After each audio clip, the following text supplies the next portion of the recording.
Well, hi, I'm Alex Tarrant. Welcome to interest.co.nz. We've got David Seymour, a day out from the election. He's the leader of the ACT Party and obviously the Epsom candidate in Auckland. David, welcome to interest.co. Thanks for finding some time for us. Oh, it's a pleasure to be here. On a nice Auckland day too. Now, I want to talk about housing and politics, basically. Your billboards say scrap the RMA. Yep. In reality, it's not quite that simple, is it? You're still going to sort of keep the RMA, but scrap it for inside cities. Is that right? Well, it is time to scrap the RMA, and it does need to be replaced. We've done this about every 25 years in our history, 1926, 1953, 77, 91. Each of those years, we introduced new land use planning statutes for New Zealand. The RMA is now 26 years old. It's been amended 19 times, and not even the most optimistic staffer in Nick Smith's office thinks that amending it again is going to work. So we started off saying we need to replace it in urban environments, cities of more than 100,000 people. Okay. I've since February been persuaded that we need to redo the whole thing nationwide. Okay, so this policy in the policy document, it's get rid of it for within cities, but would keep it for outside cities. So you're now that's not the position anymore. The position is definitely the same for cities. We've just extended it a bit further. So the boundary around cities of 100,000 people, though. So what's going to happen outside of that? We're going to have new land use planning law in town and in country, because it's become clear from this pipeline saga that the reason we have no fuel in Auckland right now is that building a second pipeline, or even just increasing storage at Wiri, has become almost impossible, and I know that some of the people involved actually gave up after they saw what the consenting requirements would be. That's the problem we have across the Auckland housing market, but actually up and down New Zealand too. Okay. Well, the problem you have now, though, is the urban-rural boundary, right? So, but what we're going to end up with, it sounds like, is a boundary around cities where the planning laws are different inside a boundary than they are outside the boundary, which is exactly what we've got now. Well, I think you've fair enough, I can see why you think that. But what we're proposing is that for city governments or councils with more than 100,000, we had a replaced Resource Management Act. So that would be all of the Auckland region. Okay. So I don't know why you'd assume it would only be the area that's currently inside the metropolitan area. Sorry, inside your boundary of 100,000 people or more. So you're going to have.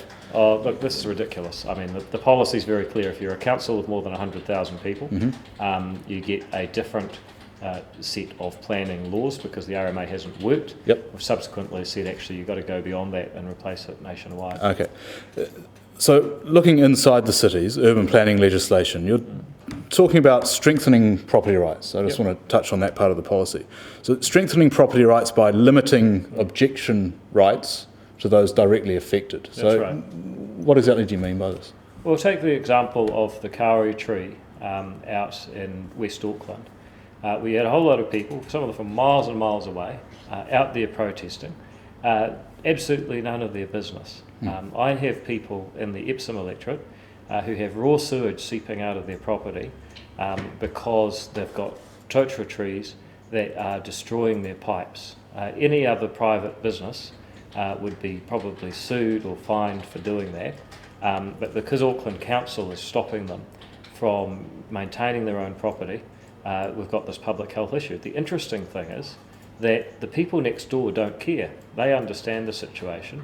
It's people much farther afield that are imposing their views on private property. So basically, it would be neighbours would be allowed to object to your planning on your property? When you talk about property rights, directly affecting the enjoyment of their property. So there are people who say it directly affects the enjoyment of their property if the city grows beyond a certain limit. That's not right.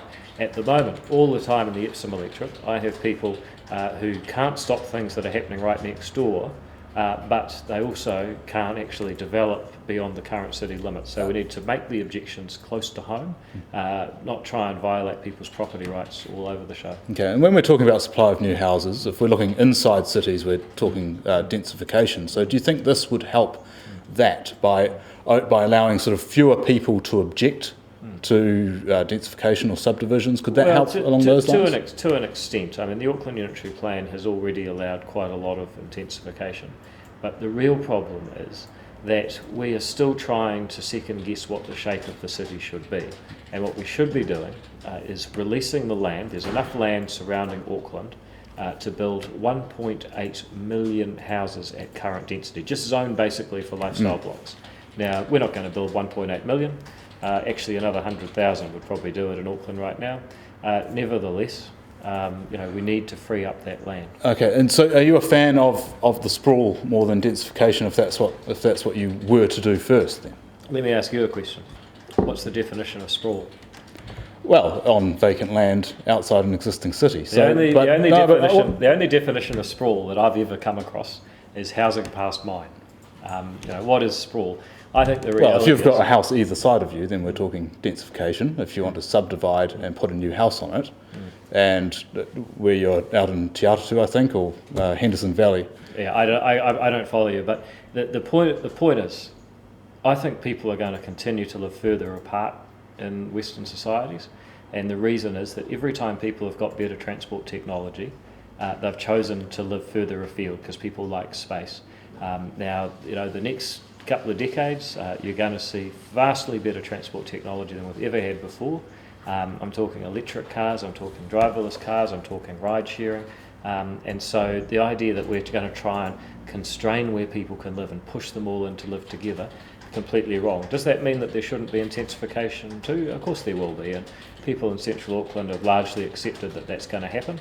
But the question is about the quality of it, the infrastructure that supports it, and the access to school zones. Okay, just on intensification, I think last election you had a policy or an idea within your Epsom electorate about a new high school there, and for any new house built within the electorate, they would only be zoned for that high school. So this is because grammar and the other schools there are jam-packed. Is that something you're still keen on? Yeah, because that's a major problem for people in the Epsom electorate, is that they've bought property with the expectation of going to a certain school. You've now got a lot of people who are developing with the expectation that they're going to sell it for a song because it's bundled in with that right to go to the same school. It can only go on for so long before you actually end up destroying the very school zones that are adding the value. My suggestion was that we say, look, schools have the right to set a zone, but buildings or dwellings consented or finished after a certain date, maybe 2020, or 2025 or whenever, don't automatically come with access to the school. That means you can continue to do a lot of the building you want to do, but you don't destroy the local school zone. So it's a way of making sure that you don't have this tension between people who want to build stuff that's got nothing to do with education, maybe apartments and so on that aren't going to have school kids in them. On the other hand, preserving the rights and expectations of people who have bought into a place. And just on Epsom, you've had a couple of headlines in the last few days about not being able to afford the house you live in. Well, that's the reality of being a member of Parliament, is that everything you own and everything you earn is a public record, and so people want to make an example of me. What I'd say to people is the issue's not me. The issue is actually that we have, plummeting rates of home ownership. The percentage of income spent on housing by the poorest New Zealanders has gone from 27% when we passed the RMA up to 54% now. That's a major, major problem. And so, my view is, if we don't start building more homes, we're not going to solve those problems with poverty and inequality that people perceive. We're not going to solve education if we've got kids getting moved from one school to another every term, getting moved from auntie to uncle because they don't have a permanent place to live. We're not going to get along better in terms of the resentment of immigrants that sometimes rears its head, so long as we've got a constrained housing market. Solving housing solves so many of the challenges that we have right now. But just red tape and regulation, lack of infrastructure funding has hamstrung us. Right, so just one more on that. You can't afford the house you live in. You could afford a house in Epsom though? Look, potentially. I mean, or a property, or an apartment? People do the maths for me. I mean, the fact of the matter is, I'm never home, so I don't know why I'd want to own something right now. But the point is that my ratio of income to the house I rent is 10 times my income. No one can afford a mortgage on a house that's 10 times their income, and yet 10 times income is the average right across Auckland. Sure.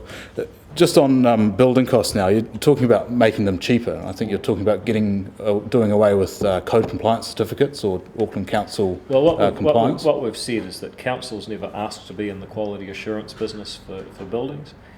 They proved in the leaky building saga that they shouldn't be in the quality assurance business for buildings, and they continue to prove it every day of the week with the delays and disruption that they give to builders that annoys the hell out of people.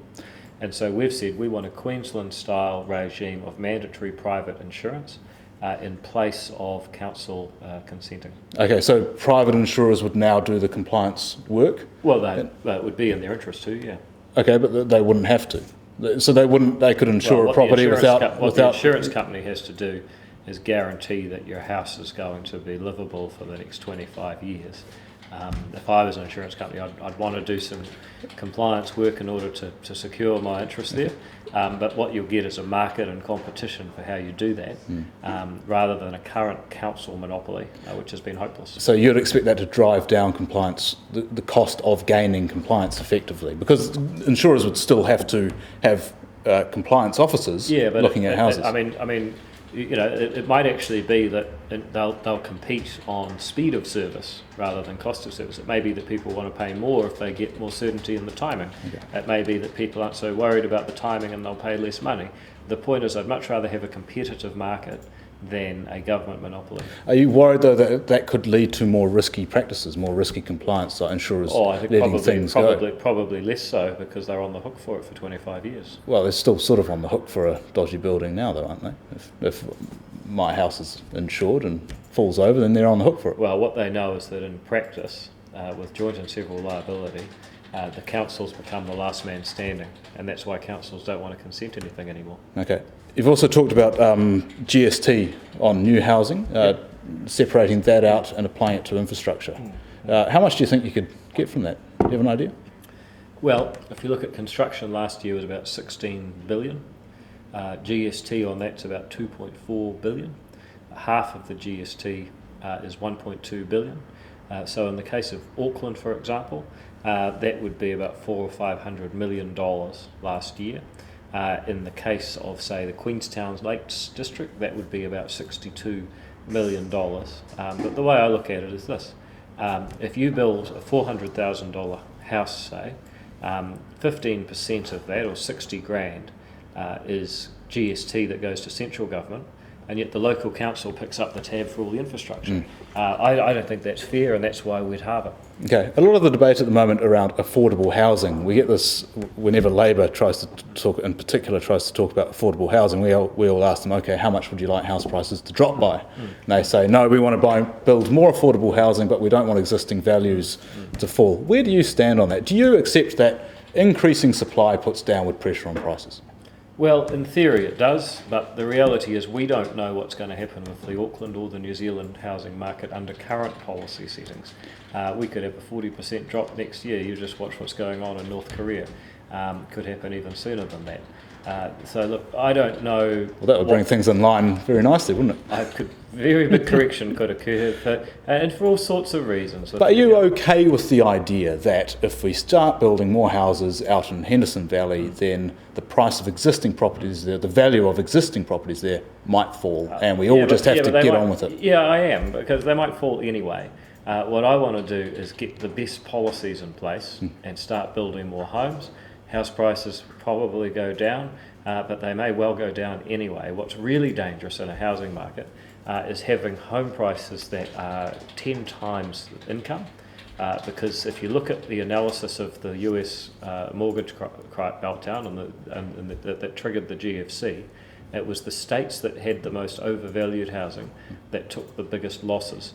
So, you know, people say, well, what if house prices fall? I think that you've got to look around the other way, is that we've been put in a precarious position by this dysfunctional, badly regulated market. Okay. Just on tax quickly, you talked about lower income tax rates. Have you got any sort of ideal rates there that you'd like to see? Well, ACT's produced an alternative budget before other parties started promising to spend it all in the election campaign. we showed that we could have no reductions in health, welfare, education, police, infrastructure, no reductions at all. And yet we could, just by giving the surplus back, achieve a top tax rate of 25 cents on the dollar, a second tax rate from 14 up to 48,000 of 15 cents in the dollar, and a bottom tax rate of 10 cents in the dollar. So everybody would get a tax cut. The top rate would be 25 cents, and there'd be no reductions in expenditure. In fact, actually, under that scenario, government expenditure would increase by 14 billion in the next 4 years as scheduled. Okay, and that would be by using what, the $2-3 billion surpluses, $5 billion surpluses? Yeah, it's as high as 9 billion if you go 3 or 4 years out. We actually left some room in there to do a couple of other things. One is the sharing of the GST, which I mentioned, and the other is increasing the payment for teachers. Right. On corporate tax as well, are you eyeing a lower tax rate there? So in that scenario, we go on corporate taxes, come down to 25 cents. Very important to align the top personal rate and the company tax rate. It just makes so many things simpler. And we'd achieve that by reducing some of the corporate welfare spending that we've identified over $1.5 billion of per year. What's that? What does that include? Look at, for example, the fact that we continue to run non-viable railway routes all over the country for entirely political purposes. I think that's completely ridiculous. The idea that we give money to Rocket Lab, fabulous company, but do we really think the government gave them another $5 million in order that they couldn't raise any more money anywhere else in the world? Or was it about certain politicians getting their photo taken with a space rocket? So the lower corporate tax rate idea, you're a fan of the rationale that it should be matched up to the top income tax rate, or are you coming at it from like the whole Laffer curve idea that a lower corporate tax rate might bring in more corporate tax, which... Well, it's a simpler principle than any of that. It's just saying, why are we taxing successful businesses that are making a profit to give money to businesses that aren't making a profit? If that's your principle, we're not going to get a lot of growth in business in New Zealand, and so we're opposed to any sort of corporate welfare. And as it happens, we can pretty easily get it down to 25. Aligning it with the 25 cent rate is important just for administrative reasons. But the other thing you've got to think about is we have the fourth highest tax on capital in the OECD. If we want to attract investment to New Zealand, which is critical, the whole history of our country has been a history of trying to get foreign investment, all the way back to Sir Joseph Ward travelling to London to try and drum up money for New Zealand. If we want to fix these problems, then we need capital. And if we need capital, then we've actually got to make New Zealand an attractive place to invest. You don't do that when you have the fourth highest tax on capital in the OECD. That's the existing capital gains sort of stuff. Well, no, that's our current company rate. Okay. Think about a company tax is really a tax on capital. It's a tax on the return you get on the capital you invest. All right. Now, there's one other leader in Parliament who, at the moment, is advocating for a lower tax rate, corporate tax rate. Do you know who that is? The Greens sometimes talk about it, is it them? It's Winston Peters. Oh, well, I mean, you can't take that seriously, can you? For exporters, I guess. I'll put it to you. Yeah. On Peters, if National needs you and Peters to form a government, well, it won't be National that needs us. It will be the people of New Zealand who want a centre-right government who need us. Okay, so you would consider that. You can't rule that out. That you wouldn't just sit in 3 years in opposition and said... A month ago I would have said no way, but I think things have tightened up a bit, and if we want to continue to have a centre-right government, then we're going to have at least two parties and potentially three. Okay, so you can work well with the Māori Party. You think you could work in a cabinet with Mr. Peters? Like you called him Mr. Mussolini, I think, in the adjournment debate. Well, here's a guy who's built his whole career on beating up on immigrants, often with racist epithets, and he has his hair slicked back and wears a black pinstripe suit. I mean, what are you supposed to call him? All right. So you'd work with him. Now, so that means, an Epsom voter, a vote for you would still be a vote for a centre-right government, even if Winston Peters is involved. Well, that's basically the deal I have with Epsom voters, is that voting for me helps ensure stable centre-right government, keep taxes down, keep the economy growing, and keep the left out. But look, I mean, I think if you consider that Epsom has the lowest vote for New Zealand First out of 71 electorates, you can see how people in Epsom are pretty keen not to have him there, Okay. as am I. Let's say you're allowed a policy a year for the next term. Yep. What 3 would they be?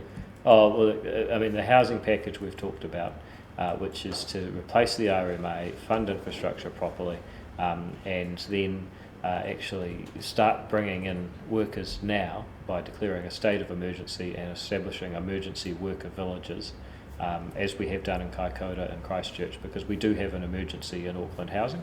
So that's the housing package that would allow us to get houses built again. Okay. The second thing is we've got to do better in education. We've got to start paying good teachers more and paying the best teachers a lot more. So what we've done in partnership schools, which are a big success for those people who have been to them, less of a success for the unions who don't like competition. Those schools have flexibility in the way that they remunerate teachers. They do them on individual contracts, just like any other profession, like journalism, for example. We want to get to a stage where all schools have that flexibility. We also recognise we need to increase teacher pay. We need to increase it by, I think, $1 billion, which is $20,000 a teacher. That would get us roughly back to where we were in the 80s. You could do that while cutting all your taxes as well. Yeah, we could. Okay. So Number 3? So number 3 is that we actually need more of these partnership schools. We need to clean out some of the bad management in the public sector. A bad school leader can destroy so many kids' lives. We have these schools that fail year after year after year. And what do we do about them? Well, really nothing. Schools can be put under commission management for all sorts of reasons. But when kids fail year after year, we say, oh, well, we didn't expect much from those brown kids anyway, it's disgraceful. So we'd actually start taking them over and having partnership schools put in place to manage those schools and get the results or get moved on. So would you be seeking a ministerial position, like a hefty one this time around? So you've got a couple of associate ones. I won't be a minister this time, because the other thing I've got to do when I get back to Parliament next week is actually start pushing for my assisted dying or euthanasia bill. Remember, the ACT Party is not only fiscally conservative, we're also socially liberal. I turned down being a minister in order to have that assisted dying bill, or end of life choice bill as it's called, in the ballot. Okay. Now that it's been drawn, I need to get that through. What I've found is that I can have enough influence as an undersecretary to get our policies over the line, such as partnership schools, because it allows you to be part of the government, get your hands on the tools. So you could still have some of those jobs? Absolutely. You get paid a lot less, I might add. So, if I was truly self-interested, I'd take the ministerial post. But the assisted dying issue is a critical moral issue that no one else would put on the agenda. As ACT, that's what we've done. Okay, well, good luck with it. Yeah, thanks. Thanks very much for coming in. No problem, Alex. No worries. Thank you. Yeah. Well, that's David Seymour. He's the leader of the ACT Party. We're a day and a half out from an election. It should be a very interesting one. I'm Alex Tarrant for interest.co.nz. Just a second, you didn't ask a lot about the MMP aspect of it. Oh, go on then. But I was just going to say for people that, one of the issues people have is that they want to vote National because they're scared of Labour. And what I say to those people is that with me being ahead in Epsom, every party vote for ACT counts. We don't need to get to 5%, just 30,000 votes will bring in another ACT MP. And every party vote for ACT is strengthening the centre right vis-a-vis the left. So if your values are with ACT, then you should give your party vote to ACT. Well, good luck. Thanks. Cheers.